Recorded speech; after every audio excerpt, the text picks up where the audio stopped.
Hi, everyone. You are now tuning in to another episode of Conversations with Filmmakers podcast. Our special guest today is New York-based cinematographer Chris Wairegi. We hope you enjoy part one of this two-part discussion. Thank you for joining us today. Hi, everyone. Thank you so much for joining us on Conversations with Filmmakers. I am super excited today to have Chris Wairegi on here. Wairegi, excuse me. That's right. Get it right. On the podcast today. She is an amazing person that works in this industry. Chris, I would love for you to tell them more, your name, your position, some projects you've worked on, definitely how to pronounce your name because I wreck it all the time. So you're not the only one. Thank you, Bondi. I'm Chris Wairegi. I'm a cinematographer based out of New York City. I've had the privilege of working on projects like Survival of Thickest, Flatbush Misdemeanors, P-Valley, Project Runway, Run the World. And I'm happy to be here. Oh, that is really amazing. And how long have you been in this media industry? I have been working in this industry for a little more than 10 years now. So a little bit of time. It's been a little bit of time. So guys, I want you to know, like, if you're thinking of getting in the filmmaking, time does fly because the projects move at such rapid fire, right, Chris? Yes. You would know. Yes. It's here and gone very quickly. So let me ask you as well. I mean, would you elaborate on the positions that you've done before and what it actually is? Because what I like to give to the audience is for them to understand what filmmakers do. A lot of people that are watching out there have no idea about the crew, yes. And like all the different roles in media. So I was very fortunate that I had to work my way up. I'm really grateful that I had to start from the bottom. I went to school for cinematography, and then I came to New York and I had everything to prove. So I worked every job I could find as a production assistant, as a PA. That's a lot of people's entry into the film industry. And some people knock PAs, but the beauty to me of PAing is you learn what everyone's doing. You can see the roles as they happen. You can start identifying the different needs of each department and each person within that department. And it's sort of the lowest responsibility role on set, even though you're the entire spine and backbone of every production. I mean, there's not one set I've ever seen that could run without PAs. So people rely on you, but they also understand that you might be new, you might be green, but also that most people are looking to get into a more specialized role. So I worked very hard as a PA with all my camera knowledge. This is after I worked as a prep tech at a rental house. So I could learn gear. Yeah, so I could learn gear that I didn't have access to when I was in school, because of course, a lot of film programs don't have the latest and greatest. So what you learn in school is a bit different when you get in the field, especially on these higher budget union sets. So I learned the gear at the rental house. I worked my way up from a PA. I finally got some calls to work in camera department. I remember there's this producer I still have the privilege of working for. It's really lovely human named Patrick. I was what is that name again? Can you let me know? Yes, Patrick Russo. I adore Patrick. He gave me a lot of jobs as a PA, and they were down in AC for a shoot day. So the DP was, handling everything camera, and it was just kind of a one-man band. And we had a Ronin, and they left the camera and the lens started tilting down, and I just happened to stay by the camera because that's how my mind works as a camera person. And I actually caught it from falling, and they noticed, and their feeling from that was, we like you because you pay attention. So they gave me a chance to be an AC on their job. They had a first AC, but they let me come second. And from there, other people, of course, then started calling me to AC because they'd meet me on those jobs and see that I could do this. And it just translated into more and more roles. So I worked my way up from really more like a camera PA to a second AC to a first AC. I started shooting shorts for friends. I shot whatever I could shoot, and I honed the craft. I made a lot of, films that I'm glad if other people love them. I have grown so much from them. And from there it was operating. And I worked as an operator long enough that I was able to join the union. And I've also just been shooting the entire time. So some of the best advice I got was, if you want to be a DP, you have to shoot. Mhm. So all the while I was working my way up, I was shooting. So cinematography has just always been a part of that journey. That is really amazing. And it looks like you've done so much in, I would say, a short amount of time, because filmmaking is somewhat a long process. So for you to say, I've done all these shorts, I've worked on these sets, this and that means you have been very busy.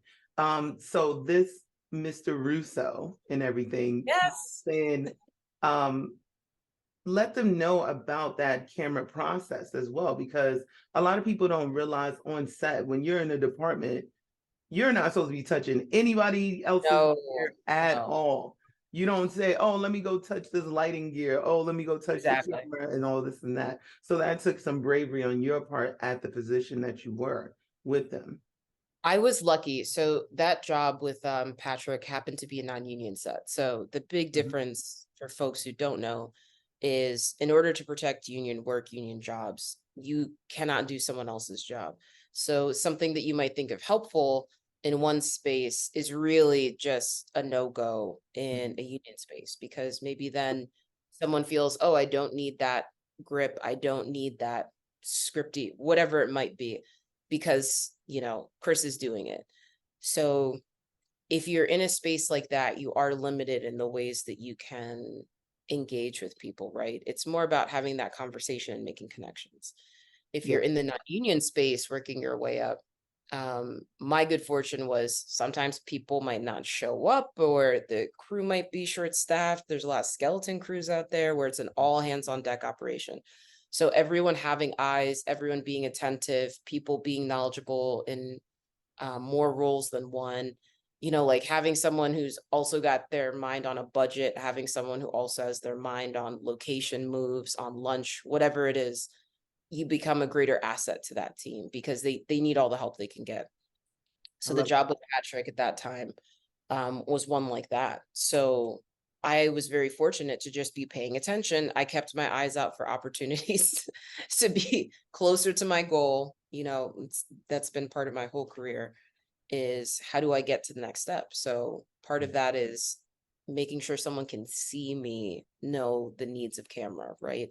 Mhm. I didn't want them to just see me as someone in production. I want them to see me as someone who has a mind for all things camera. So for me, that meant making sure the DP felt supported, staying by the assistants, offering to push a cart, lift a case, asking them about a filter, maybe a lens choice they made, how they're going to light the scene, listening to them speak with the gaffer.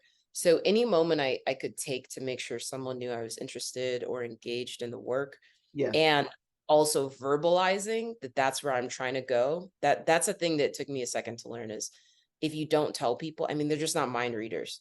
Yes. So sometimes you get shy or nervous, you don't want to bother people, but hopefully you find a nice time to chat with someone and ask them about themselves, and talk about where you want to go. So I was Absolutely. lucky that people were receptive to that. So it paid off for me to just keep my eye on the prize, stay focused on the place I wanted to go, and just let people know, that's where I'm trying to be at. Absolutely. And I've worked on set before, and you are absolutely right as far as like with the production assistant. So those are like the lower level, but it gives you that flexibility to go to every department. So I'm so happy that you were able to have that opportunity as well. And yes, when you are in those spaces, you're not during the work, you're not over there trying to pitch your resume, but say if you're in craft services, having some food or grub or lunch with the team, and you're getting to know each other, then absolutely do that. But don't hop, skip, and jump over everyone and go right to the director trying to Oh hand yeah, them your business card. That's a no-no, right? It's exactly. more of with your team and just showing them your passion, like you've definitely been able to do. So, and now a word from one of our sponsors, After starting my podcast, I needed to hire the pros to market the content. Are you looking for digital success? Look no further. World Boss HQ is your strategic partner. Their experts turn your vision into a digital masterpiece. From stunning websites to powerful marketing, they've got you covered. Startups or established businesses, they are your one-stop solution. Visit worldbosshq.com. That is WORLDBOSSHQ.com and unleash your potential today. World Boss HQ Digital Marketing. Your online empire awaits. We are excited to bring you this world exclusive teaser from Bad Rabbit Pictures and Movie Pods. They are presented Age of Prophecy, a sci-fi fantasy podcast done in the style of the radio dramas of yesteryear. Coming soon to all streaming platforms. Visit www.moviepods.com or www.anukechronicles.com for all the release dates. You won't want to miss this one. Your myths were born from our history. Let's check it out.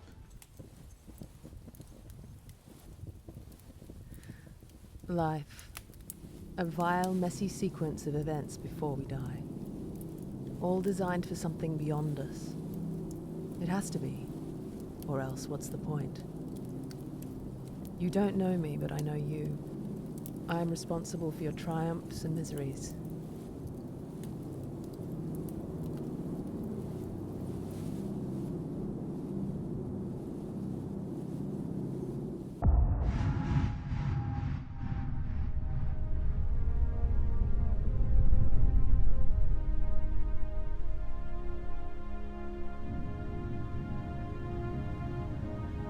I am Zira and Nilzor, and to truly understand your own story, you must know mine. Your myths were born from my history.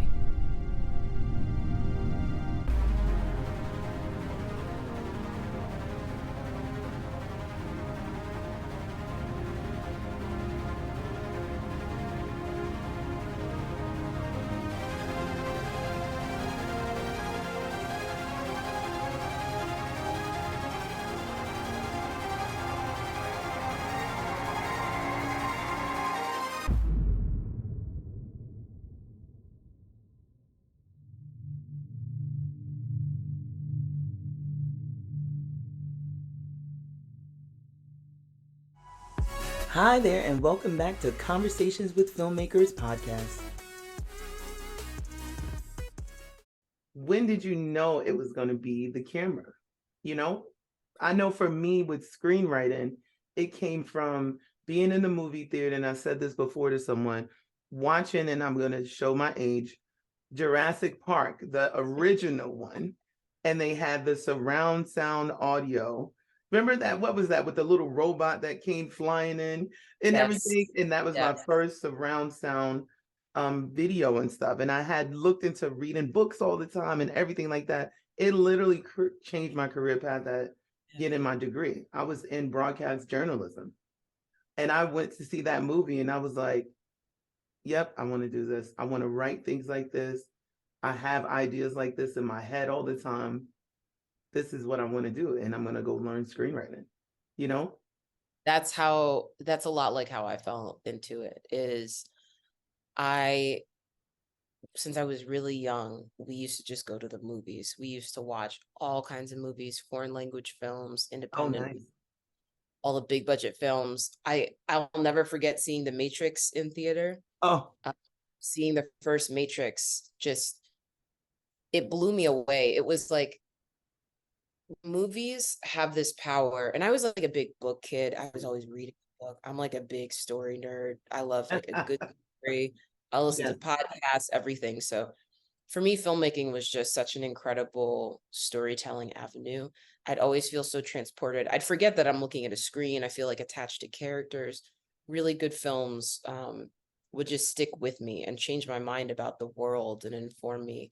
So I knew early that I loved film. I did not know I could do it as a career. That came later. Mm-hmm. And the difference in that was just, I happened to be really lucky that I went to a public high school that had a darkroom photography class. We were just very fortunate. And it was really because it was the passion of one teacher Robert Coyne, love him. I love that. What school Yeah, was this? yeah, I'll never forget him because he taught me a skill that I think a lot of people didn't have. And then we also had a television broadcast class that also just kind of popped up. And so I started shooting images. I started making little short films, just messing around with my friends. And we had so much fun doing it. And I would direct and I would shoot it, and you'd have to write the scripts, and then you'd work out like the blocking and doing all the pieces and having fun with it and taking in other people's ideas, just having that collaborative space Yes. felt so excellent. I just fell in love with it. So for me, it was kind of young, but I knew it had to be camera. Whenever I think of stories, I'm often picturing them.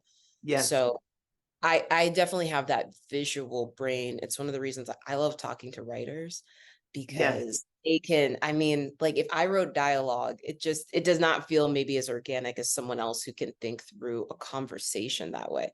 I can see the people sitting there talking. I can see how they Yes. move, the space looks like.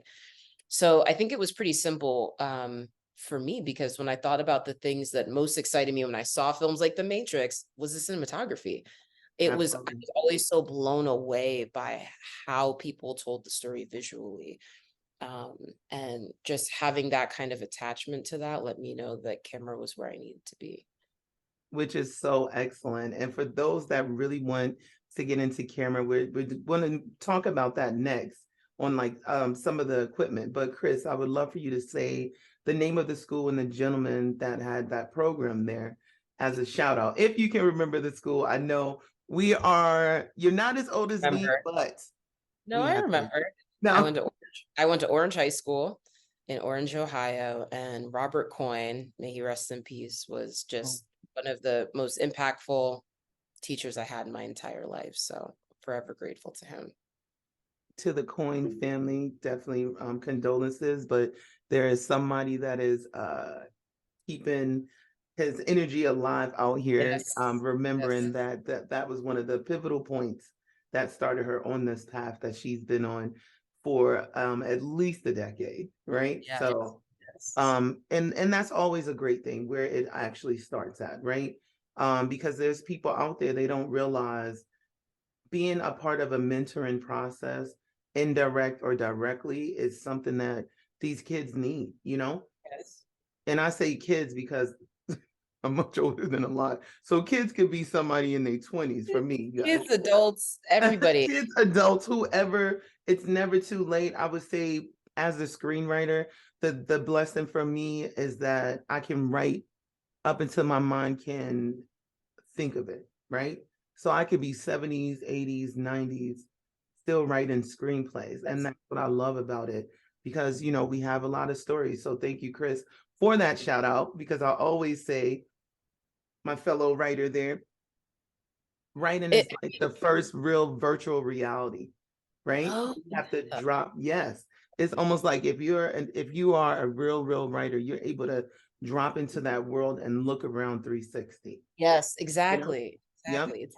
And be able to write it. So that'll be a whole nother episode. But anyway, getting back to you, can you give us some ideas on the equipment that you love working with, even if it's union, non-union sets, indie stuff, you know, big budget, small budget, you know, definitely give us some details, because people love to hear, you know, like, yeah, I was speaking to someone the other day, a cinematographer, he mentioned, we were talking about B&H Camera Shop. Oh, yeah. That place is a beast. Playground, yeah. Playground, Christmas. So it's like Christmas over there. All the ways to just spend your paycheck. Just go to B&H. And by the way, guys, B&H is in New York City. So if anybody's over there, tell them to holler, tune into the podcast. We are with Conversations with Filmmakers, over here with Chris, the phenomenal Wairegi. Did I get it? Wairegi. Almost. Wairegi. God. You know what, guys? I'm going to be remembered for this, because I've had some phenomenal guests on here. It's horrible. And then I want to give them nicknames because I get the names wrong. I know. It's tough. We're going to get there by the end. Okay. So when it comes to gear, I'm a big believer in matching the equipment to the needs of the project. So Ooh. I want to know everything about how we're shooting first, what the goal is, Mhm. ideally what the locations are, what the talent looks like, the wardrobe, everything. So it's simpler in a narrative space, right? When we're planning all of these things in advance.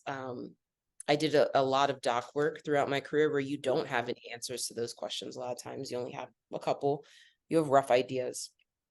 And in the documentary space, I fell in love with Sony cameras. I Mhm. own a Sony FX9. One of the things I love most about it is it's dual base ISO. Sometimes you find yourself in locations with really awful lighting. And if you want to be able to make a cinematic look, you're limited in the things you can change on some cameras, but having the dual base ISO and the Sony lets you kind of manipulate the look of the space a little more than you could with your average camera. So when I'm in unknown territory, I love the FX9. I think it's a fantastic workhorse camera. Mhm. I love our ARRI cameras. I love all things ARRI. My favorite lenses, not that you can pick just one, but some of my favorite are ARRI. You can't pick just one. Our ARRI Master Primes, which are actually made by Zeiss. I love Zeiss lenses. They're just such a prolific company. So I'm a big proponent. I work mostly with spherical, but I also love anamorphic. Right now, I have Atlas Orions in my place. And if you don't know about Atlas, you need to know about Atlas and look them up. I Uh, love your face. You're like, listen, I listen, need to get if you on don't that. know, now you know. Now you That's know. I now love that. you I know. love it. Uh, but I'm just a big believer in letting the story decide the equipment. So I try to work back from that. But in unknown waters, definitely I like to lean on camera that gives me some flexibility and some spherical lenses. I love prime lenses. Sometimes a zoom is your best friend and gives you that flexibility. But as often as I can, I like to have some primes. That is so amazing. And listen, you guys, Chris knows her stuff. Let's just keep it real. You've seen the credentials on that. So if you have any projects out there that this woman can work on and you have the right kind of budget, because listen, this is a pro right here. This is a union worker right here that knows her stuff, out of New York, willing to travel wherever, as long as she's Yes. passionate about the project. So you're Yeah. not getting these Aries, Zygots, whatever cameras are not anamorphic, whatever that we're talking about, because I'm a writer and have no idea, but it all sounds amazing. Now, an exciting message from our sponsors. When I decided to launch this podcast, I had the tools to find talent and market the show, but needed a skilled editor to bring it all to life. That's when I turned to Jacob Daly at redhawk.uk. His collaborative approach and swift revisions transformed my vision into reality. redhawk.uk, your one-stop solution for creative content services. Reach out to them. Now a word from another of our supporting sponsors, that is Realm IQ, a new AI consultancy started by film marketing veteran Kurt Doty, who has built an international team of AI mentors to help AI change management for your business. Go to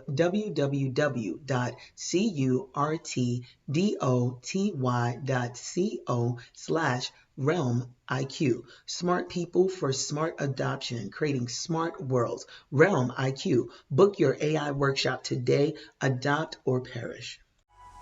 Hi there, and welcome back to Conversations with Filmmakers podcast. I love that you are very passionate about what you do, because you have to take this industry serious. Like Yeah. this is somebody's dream. This is the crew's dream. This is the screenwriters, the producers, the production companies, distributors, Yes. everything. We are working very hard to get those dreams out to you guys in order for you to watch it. So for anyone listening, again, this is Conversations with Filmmakers with Chris.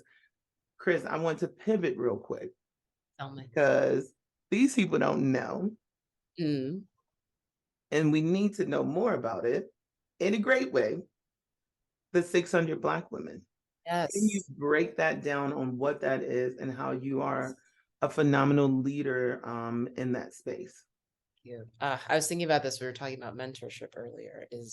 Absolutely. I mentioned that I feel very lucky as a Black woman, I think most people don't look at me, especially when I grew up in Northeast Ohio. People do not look at me and think that girl's going to be a filmmaker. Yeah, I know, right? It's so sad. They're like, she's It's probably just gonna what be an it is. athlete or a rapper. No, I'm stopping. Yeah, it's just what it is. And, you know, a lot of people will be quick to tell you what they think you can and can't do too, right? So I was very fortunate. My parents, they're immigrants. They worked hard my whole life, never took days off from work, built their own businesses and managed them my whole childhood. So we grew up watching them do that. And I think it gave me some armor I wasn't aware of. Sorry if you can hear my dog right now. No, we can't. You're good. Okay. Loves when I'm on a phone call. But that gave me some armor to be prepared for maybe people thinking I couldn't do things that I can do. Mhm. And when it came to filmmaking, I just figured I would try. But the journey there is not always easy. I think like anybody, you'll have your naysayers, you'll have your people who expect that you won't do well, think that you're not willing to work hard, whatever it is. So I put my work in, it paid off. I made it to a really incredible space where I could join the union. Absolutely. I joined, and I worked my first job, and it was not a great reception. Not for something I did, but there was an assumption by the crew when I arrived that I was not union. And it was the first time I really had to ask, and I was, and you know, anyone who's acquainted with how the union works is there's always a person you can call to check. In order to protect union jobs, you always have your reps who you can check in with simply. So there's simple ways to look into someone if you want to, but it was that there was an assumption that I didn't belong there. And I hadn't had any friends who this had happened to that I knew of, right? I worked for many years, union, non-union, have friends in both spaces. And I hadn't heard anyone say that they'd had something like that happen to them. So out of curiosity, if it had to do maybe with my gender and my color, I went searching for the other Black women. I knew a couple, and one of them said to me, yeah, I think you're the 4th Black woman operator, and our union is national. That's It's a great. national. So I didn't know when I joined that the numbers were what they were. And I went looking, and initially our first year I found 22. Our union is over 10,000 people. I found 22 Black women in the Camera Union 10,000 throughout the US.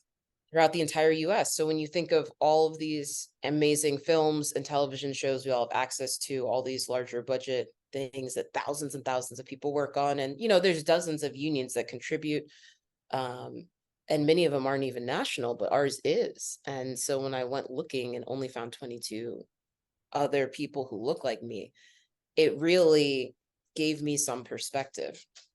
So I reached out to these, like where those assumptions come from. Like, are where you they could, right? Yeah. Or what is that just got abolished by the government? What is that? Affirmative action. Are you that affirmative action person? That's like, but I want to go back though, very quickly, because some people don't know or understand what a union is, right? In order to get into a union, you have to meet certain parameters. Requirements. Yeah. Certain requirements. So you just can't like walk up, say to the Writers Guild and be like, hey, I went in, I did 25 scripts, right? They're like, it doesn't matter if you did 100, where any of them produced, and there's other different parameters. So break that down as well, because if you're walking on a union set, everybody is pretty much union. So no one should have turned around and been like, I mean, you can't walk into the door. So the simplest way to explain a union is it's a collective bargaining group. So if we're in a fight to get $15 an hour, right, and we all work for McDonald's, it's much easier if everyone who works at McDonald's unites and says, we're all going to walk out and we're not going to work for less, or these are the terms, and we're going to go to management and tell them this is what we need to do this job. And if they don't agree, then we're all unified in how we're going to respond to that. So there are many unions because each role on set has so many different needs. Writers have totally different needs than cinematographers have different needs than grips, than directors and actors, so on and so forth. So all these different roles have their own unions. Some of them are regional, some of them are national. Los Angeles is different from New York, is different from Atlanta, is different from Chicago, is different from Albuquerque, New Mexico. So you have all these groups in different spaces who try to work together to basically protect the thing that we all love and work very hard for. And those are the unions. So in order to work this certain tier of film and television, when these budgets are larger, it's more likely you're encountering a union only production, because it means, this next DC comic movie that we're all working very hard to make that has billions of dollars attached. We want to make sure people are paid and taken care of accordingly and they can do their best work. So those are going to be union productions, and unions show up to protect the workers on those jobs. Yes, which is going back to when she says no one's touching each other's equipment or seeming to take on multiple roles when that role could have been filled by someone from the union. Someone qualified. And to your point, if you can't just join, each union has its qualifications, requirements to join. It's not just any and everybody, this is how it's supposed to work, that can simply show up.